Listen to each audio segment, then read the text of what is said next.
बुखार अकेला है, कि बुखार खांसी के साथ है, कि बुखार खांसी और सांस फूल रहा है। अपने आप को इन तीन लक्षणों में बांट लीजिए। केवल बुखार है तो कोरोना के होने के जो चांसेस हैं वो बहुत कम है।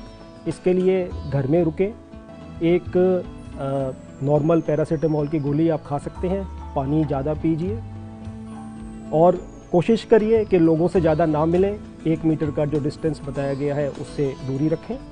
बुखार और खांसी के लिए भी यही चीज़ है, लेकिन हाँ, क्योंकि खांसी आ गई है तो आपको अगर आप मास्क लगा सकते हैं तो वो बहुत अच्छा रहेगा, और जिससे कि आप भी प्रोटेक्टेड रहें और आप दूसरों के लिए भी खांसी के ज़रिए जो ड्रॉपलेट इन्फेक्शन है वो ना फैलाएं। अभी हम ये बात नहीं कर रहे हैं कि ये कोरोना है, लेकिन अगर आपको बुखार, खांसी और आपका अगर सांस फूल रहा है तो ये थोड़ा चिंता का विषय हो सकता है।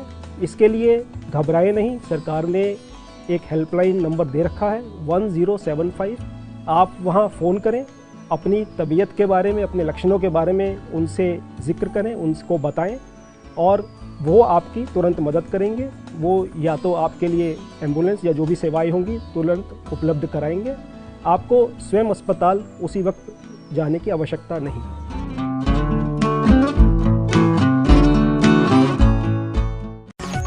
24 इंडिया न्यूज वालों का स्वागत है। मैं हूं प्रशांत रुद्रांश गोस्वामी और ले चलते हैं बिहार से अरविंद कुमार की खास रिपोर्ट की ओर।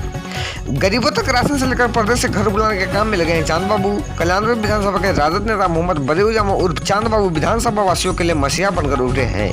उन्होंने मानवता की सेवा का बीड़ा उठाया। इस वैश्विक महामारी में कल्याणपुर विधानसभा के जरूरतमंद लोगों के बीच में वे मसीहा साबित हो रहे हैं। विधानसभा के सभी पंचायतों में गरीबों तक उनका राशन पहुंच चुका है। उन्होंने हजारों क्विंटल राशन पूरे के 34 पंचायतों तक पहुंच चुके हैं। उनका यह अभियान अभी भी जारी है। अब वे प्रदेश में फंसे लोगों को अपने घर बुलाने के लिए रेलवे टिकट की व्यवस्था कर रहे हैं। वे अपने पैसों से लोगों का टिकट बनवा रहे हैं। अभी तक सैकड़ों लोग उनके पैसे से घर आ चुके हैं। अभी भी वे ऐलान किए हैं कि बिहार की कोई भी महिला दूसरे प्रदेशों में है और घर आना चाहती है तो उसे घर तक पहुंचाने का बीड़ा भी चांद बाबू ने उठाया है। वे बताते हैं कि विधायक सांसद बनकर भी लोग जरूरतमंदों की सेवा नहीं कर पाते हैं, लेकिन वे इस कोरोना वैसी महामारी में घर घर जाकर जरूरतमंदों की सेवा में जुटे हुए हैं। उन्होंने गरीबों के सेवा के लिए अपना व्हाट्सएप नंबर भी जारी किया है। गरीबों की सेवा करना ही उनके जीवन का मुख्य लक्ष्य है। देखिए विशेष रिपोर्ट हमारे संवाददाता अरविंद कुमार के साथ।